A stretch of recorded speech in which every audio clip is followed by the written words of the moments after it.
अर्णिका ज्योतिष में आपका स्वागत है। देखिए, गत दिवस हमने सप्तम भाव तक के विशेष वर्षों का प्रभाव जीवन में क्या पड़ता है, तो मैंने गत दिवस सप्तम भाव तक का वर्णन किया था।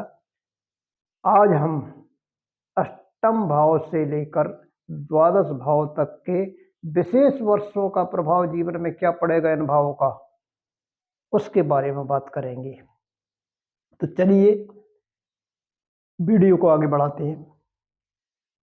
अष्टम भाव कुंडली का ये 8वां भाव है। अगर यहां से ले तो 1 2 3 4 5 6 7 8, ये 8वां भाव पड़ता है। अब 8वां भाव यह क्या लिखा है, 66, यानी 8वें भाव का प्रभाव जीवन में विशेष रूप से 66वें वर्ष से चालू हो जाता है। वैसे अगर इस भाव से संबंधित दशाएं, अंतर दशाएं चलती हैं तो वो कभी भी आ सकती हैं। हर व्यक्ति के जीवन में दशाएं, अंतर दशाओं का समय निर्धारित नहीं है। जिसकी जो राशि होती है, जो उसकी लग्न होती है, उसके आधार पर उसके जीवन में दशाएं, अंतर दशाएं आती हैं, तो वो दशाएं, अंतर दशाएं तो आते रहेंगी। हो सकता है उसके पहले भी आ जाए, लेकिन जहां तक भावों का सवाल है तो इस घर का जो विशेष प्रभाव है वो 66 वर्ष की आयु से ही चालू होता है। अब इस भाव से हम क्या विचार करते हैं, इससे आयु का विचार करते हैं, दुर्भाग्य का, ऋण का, परेशानी का, या आकस्मिक दुर्घटनाएं भी हो जाती हैं। पैतृक धन का, यानी पैतृक संपत्ति मिल भी सकती है, नहीं भी मिल सकती है। जैसा इस भाव में ग्रहों का प्रभाव होगा, शुभ या अशुभ ग्रहों का प्रभाव, उसके आधार पर इस भाव का फल मिलेगा। तो पैतृक संपत्ति भी मिल सकती है। हो सकता है कि वसीयत से भी धन की प्राप्ति हो जाए। अब अगर मान लो अपन देखते हैं कि अष्टम भाव का जो स्वामी होगा उसे हम क्या कहेंगे, अष्टमेश। अब इस भाव में कोई भी राशि हो सकती है। इस भाव में अगर मान लो, जैसे यहां भी हमने मान लो 8 लिखा है, हमने मेष लग्न की कुंडली ली थी। मेष लग्न की कुंडली में पहले घर में 1 लिखा जाता है, तो उस आधार पे हमने यहाँ 8 जो लिखा है, 8वां भाव भी है, वो 8वीं राशि है ना, वृश्चिक राशि है। तो मेष और वृश्चिक का स्वामी होता है मंगल। तो उस आधार पे अगर हम लें, अगर यहाँ 8 लिखा है तो इसका मतलब 8वें भाव का स्वामी अष्टमेश कहलाएगा। और अष्टमेश कौन हुआ यहाँ, मंगल, क्योंकि यहाँ वृश्चिक राशि है। तो वृश्चिक राशि का स्वामी कौन होता है, मंगल। अब अगर यहाँ कोई भी राशि लिखी होती, यानी लग्न बदल जाती, तो कोई भी राशि होती, मान लो यहाँ 7 लिखा होता, तो 7 यानी तुला राशि, मैं पहले बता चुका हूं। तो तुला राशि का स्वामी शुक्र होता, तो वो अष्टमेश कौन बन जाता, शुक्र। 9 या 12वीं राशि होती तो यहाँ अष्टमेश बन जाता गुरु। 5 होता है, 5 नंबर लिखा होता, 5 राशि, तो वो सिंह राशि, उसका स्वामी सूर्य होता, तो अष्टमेश सूर्य बन जाता है। तो इतना आप ध्यान दीजिए कि जिस इस भाव में जो भी राशि हो उसका स्वामी अष्टमेश कहलाता है। तो यहाँ हम अष्टमेश की बात कर रहे हैं कि अगर वो अष्टमेश इसी भाव में हो, ठीक है ना, यानी वो स्वग्रही हो, यानी जिस राशि का वो स्वामी है उसी राशि में है, उसी भाव में है, तो अष्टमेश अगर यही है तो इसका तात्पर्य है कि वो दीर्घायु बनाएगा। क्यों कि अष्टम भाव का स्वामी आयु का कारक है, और अगर वो अपने ही घर में है तो वो दीर्घायु यानी लंबी आयु देता है, ये फायदा मिलता है। लेकिन अगर मान लो यही अष्टमेश यानी 8वें भाव का स्वामी दूसरे घर में चला जाए, यहाँ आ जाए, अगर मान लो अष्टमेश यानी दूसरे घर का स्वामी अगर यहाँ बैठा हो, ये है एक दूसरा, ये दूसरा भाव है, अगर ये दूसरे भाव में बैठा होगा तो फिर ये आंखों की परेशानी दे सकता है, आंखों में कोई ना कोई बीमारी दे सकता है, आंखों की शल्य चिकित्सा करा सकता है, यानी ऑपरेशन हो सकता है आंखों का। और साथ में ये दांतों की भी परेशानी देता है। ये मान के चलिए कि आंख और दांत इन दोनों की परेशानी का कारण बन सकता है अगर अष्टमेश यानी 8वें भाव का स्वामी दूसरे भाव में है। अगर मान लो ये तीसरे भाव में आ गया, तीसरा भाव कौन सा है? तीसरा भाव ये है। अगर अष्टमेश यहां आ गया, ठीक है ना, अष्टमेश तीसरे भाव में आ जाता है या बैठा है, तो अष्टमेश अगर तीसरे भाव में है तो ये दीर्घायु बनाएगा। क्यों? क्योंकि 3, 6, 8, 12 विशेष तौर पे सही भाव नहीं माने गए। यहाँ क्रूर ग्रह, क्रूर और पाप ग्रह वैसे थोड़े सा शुभ फल देते हैं। अब अष्टमेश हमेशा शुभ ग्रह भी होता है तो कहीं ना कहीं उसको अष्टम भाव का दोष लग जाता है। पाप ग्रह इसमें अच्छे माने जाते हैं। तो अगर अष्टमेश 8वें भाव का स्वामी तीसरे भाव में आ जाता है तो दीर्घायु तो बनाता है, ये भी लंबी आयु देता है, लेकिन ये पिता के भाग्य को बिगाड़ देता है, यानी पिता का भाग्य साथ नहीं देता। ये ध्यान दीजिए, अगर अष्टमेश तीसरे भाव में आ जाए तो पिता का भाग्य साथ नहीं देता है। तो अगर मान लो अब यही अष्टमेश चौथे भाव में आ जाए या चौथे भाव में बैठा हो, मान लो यहाँ अगर मान लो अष्टमेश बैठा हो या 8वें भाव का स्वामी अगर मान लो चौथे भाव में बैठा हो, 1, 2, 3, ये चौथा भाव, अष्टमेश चौथा भाव केंद्र भाव माना जाता है, ये शुभ भाव माने गए। और अष्टमेश 8वें भाव का स्वामी वैसे भी खराब माना जाता है। अगर ये चौथे भाव में बैठ जाता है तो समझिए कि या तो आपका वाहन चोरी हो जाएगा या दुर्घटनाग्रस्त हो जाएगा। ये विशेष इसका ध्यान देना चाहिए कि अगर 8वें भाव का स्वामी चौथे भाव में हो तो या तो आपका वाहन चोरी हो सकता है या दुर्घटनाग्रस्त हो सकता है, उसका एक्सीडेंट हो सकता है। ये 8वें भाव से संबंधित हमने बताया। अब हम चलते हैं 9वें भाव पर। 9वां भाव क्या है? यहां से अगर ले तो ये 9वां आता है, यहां हमने राशि भी 9 लिख दी। 9वां भाव होता है धर्म का, होता है पिता का भाव होता है, और इसके अंतर्गत अपन क्या कर सकते हैं? जैसे कानून की पढ़ाई है, कानून की पढ़ाई का अध्ययन भी इस भाव से किया जाता है। उच्च शिक्षा, जो उच्च शिक्षा प्राप्त जितने भी आप कैंडिडेट मिलेंगे, लड़के मिलेंगे, वो समझिए उनका 9वां भाव बहुत अच्छा रहा होगा, क्योंकि ये उच्च शिक्षा की प्राप्ति कराने वाला भाव है। अब इस भाव के स्वामी को हम क्या कहेंगे? नवमेश, ठीक है ना। जैसे 8वें भाव का स्वामी, 8वें भाव में जो भी राशि रहती है उसको हम, उसके स्वामी को अष्टमेश कहते हैं। तो 9वें भाव में जो भी राशि रहेगी उसके स्वामी को हम नवमेश कहेंगे। अब जैसे उदाहरण के लिए हमने यहाँ 9 भी लिखा है ना, ये राशि भी मान लो, 9वां भाव भी मान लो, तो 9वां जो 9 राशि लिखी है, 9 यानी धनु राशि। अब धनु राशि का स्वामी कौन होता है? गुरु होता है। तो यहाँ नवमेश गुरु हो गया, ठीक है। अब अगर मान लो देखिए कि नवमेश यानी गुरु और लग्नेश, लग्नेश कौन होता है? पहले भाव का स्वामी। अब यहाँ हमने लग्न में एक राशि लिखी है, तो एक राशि यानी मेष राशि का स्वामी हो गया मंगल, और 9 यानी 9 राशि यानी धनु राशि का स्वामी हो गया गुरु।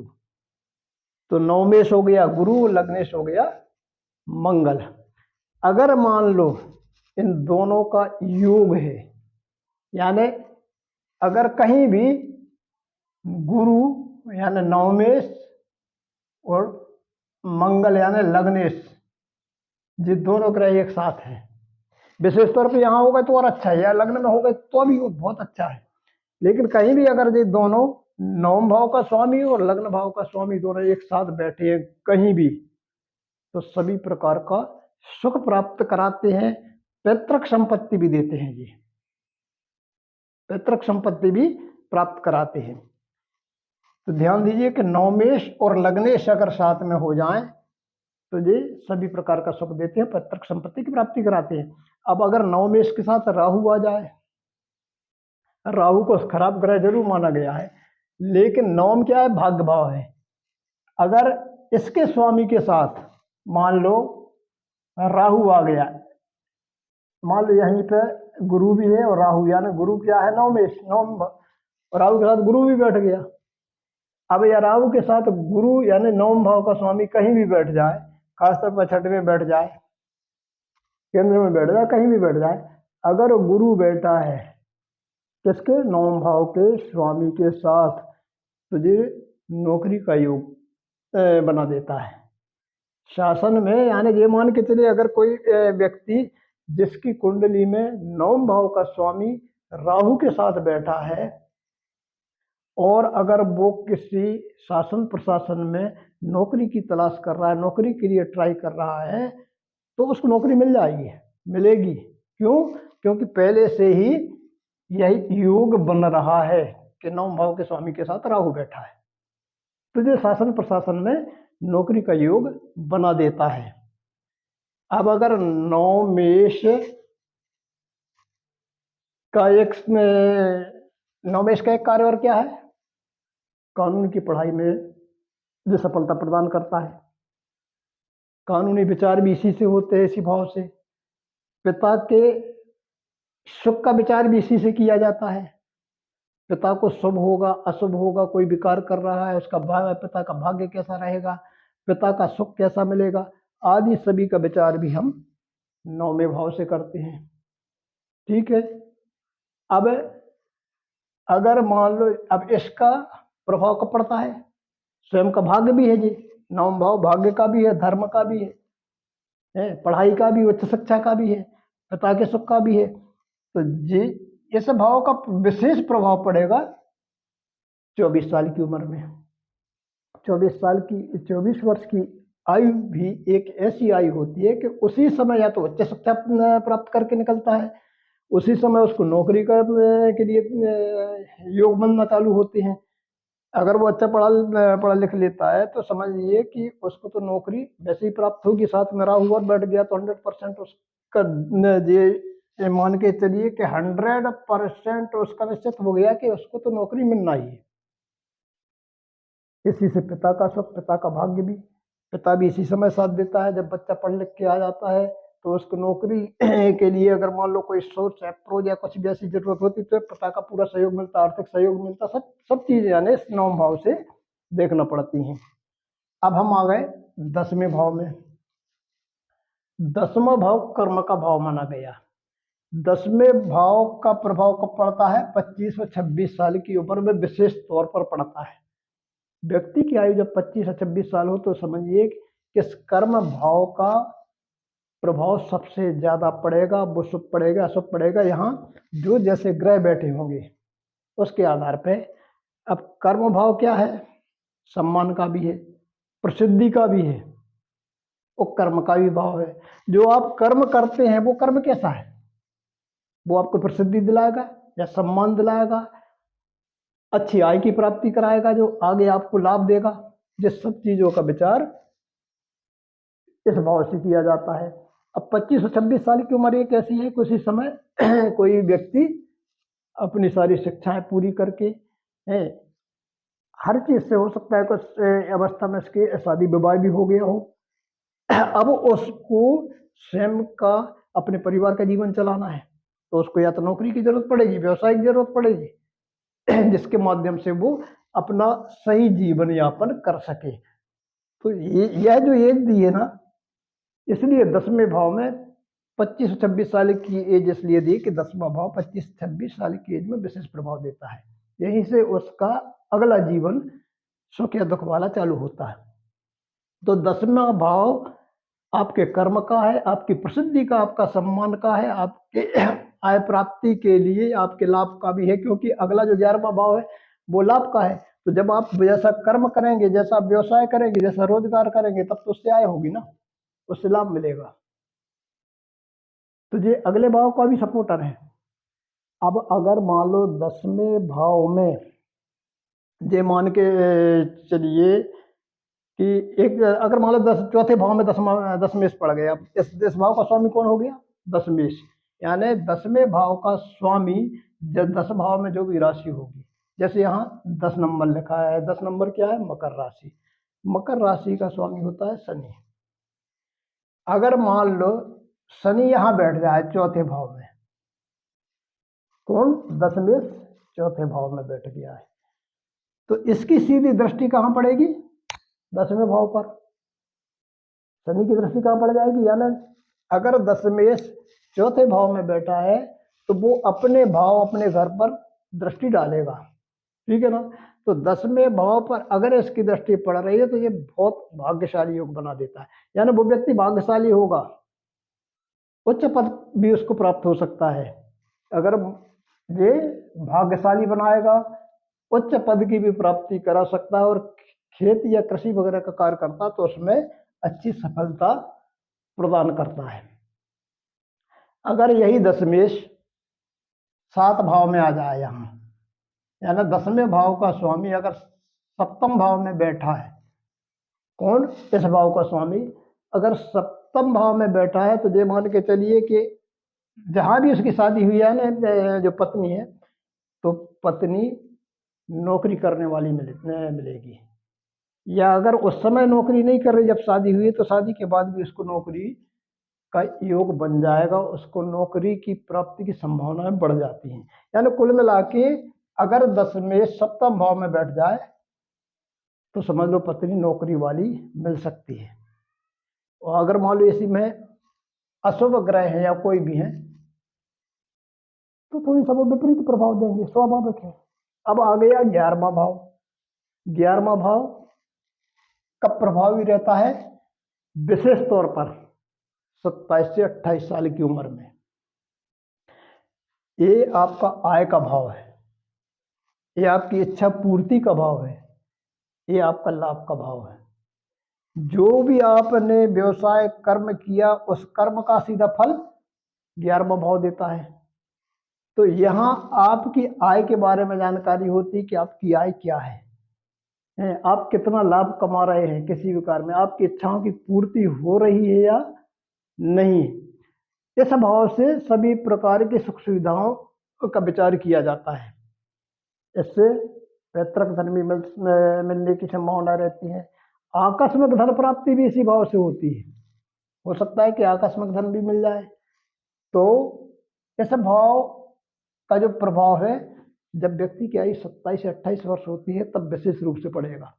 उसी समय उसकी या तो आय में बहुत ज़्यादा वृद्धि हो जाएगी, उसने जो इच्छा की है कि हमें भी ये इस चीज़ में सफलता मिले, हमारा घर होना चाहिए, हमारी मान लो अच्छी ससुराल होना चाहिए, या हमें ऐसा कार्य मिले जिससे हमारी आय में उत्तरोत्तर वृद्धि हो, तो उसकी जितनी भी इच्छाएं रहती हैं, अगर यहाँ शुभ ग्रह बैठे हैं और यह भाव अगर शुभ है तो उसकी इच्छाओं की पूर्ति होगी, अन्यथा कोई ना कोई प्रॉब्लम क्रिएट हो जाते हैं। अगर मान लो इस भाव पे अशुभ ग्रहों की दृष्टि पड़ जाए, मंगल सूर्य राहु केतु, या इस भाव में वो पाप ग्रह बैठ जाए, तो कहीं ना कहीं फिर प्रॉब्लम आ जाती हैं। या तो उसकी आय में कहीं ना कहीं कमी आ जाएगी, उसके इच्छाओं की पूर्ति होने में थोड़ी प्रॉब्लम क्रिएट हो सकती है।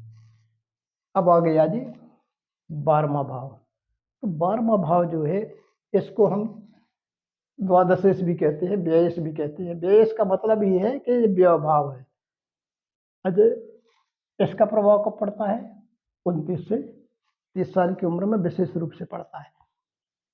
अब विशेष रूप से पड़ता है, लेकिन ये भाव जो है ये व्यय का भी भाव है, ये विदेश यात्रा का भी भाव है, या स्थान परिवर्तन का। अगर मान लो कोई व्यक्ति नौकरी कर रहा है, उसकी नौकरी लगी है, तो हो सकता है कि इस एज में उसका ट्रांसफर हो, जिस स्थान पे है तो स्थान परिवर्तन का। या मान लो जहां अपने पैतृक घर में रह रहा है, जो उसका जन्म स्थान है, वहां से भी उसको दूसरी जगह जाना पड़ सकता है, यानी पैतृक घर छोड़ के कहीं और रहना पड़ सकता है, यानी स्थान परिवर्तन करा देता है। जी, अगर ग्रह मान लो खराब है तो वो स्थान परिवर्तन करा देगा, तो स्थान परिवर्तन का भी है। लेकिन इसमें विदेश यात्रा का भी योग बनाने वाला भाव है ये, कि वे विदेश यात्रा का भी योग बन जाता है। अगर सब ग्रह हों तो हो सकता है कि उसको विदेश यात्रा का वो मिल जाए, योग मिल जाए, प्राप्त हो जाए। अच्छा, ये बाई आंख का भी है। अगर यहाँ चंद्रमा बैठ जाए, नीच का चंद्रमा बैठ जाए, अगर मान लो जैसे, या मान लो ऐसा चंद्रमा जो दुर्बल हो। अब दुर्बल चंद्रमा क्या होता है, या तो वो कृष्ण पक्ष की षष्ठी से लेके शुक्ल पक्ष की पंचमी के बीच का चंद्रमा आपकी कुंडली में बैठा हो तो वो पक्ष बलहीन हो जाता है, क्षीण हो जाता है, तो वो कमजोर हो गया। या उस पर कोई पाप ग्रह की दृष्टि हो ये, तो या वृश्चिक राशि ये हो यहाँ 8 नंबर की यहाँ बैठा हो, उस स्थिति में क्या होगा कि वो आंखों पर बाई, विशेष तौर पर बाई आंख को कष्टकारक हो सकता है। तो इस भाव से व्यय का भी विचार किया जाता है, सही या सुख का भी विचार किया जाता है।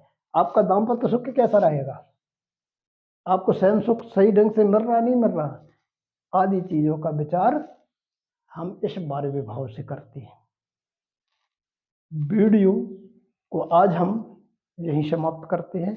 हमने आज अष्टम भाव से लेके द्वादश भाव तक के जीवन में कुछ ऐसे विशेष वर्षों में जो प्रभाव होते हैं उसके बारे में बताया, संक्षिप्त रूप में बताया है, क्योंकि हर भाव का अगर सही ढंग से इसके बारे में बताया जाए तो हर भाव को अगर अपन सही ढंग से बताने की कोशिश करेंगे तो बहुत समय लग जाएगा, क्योंकि बहुत लंबा हो जाता है फिर मैं वीडियो।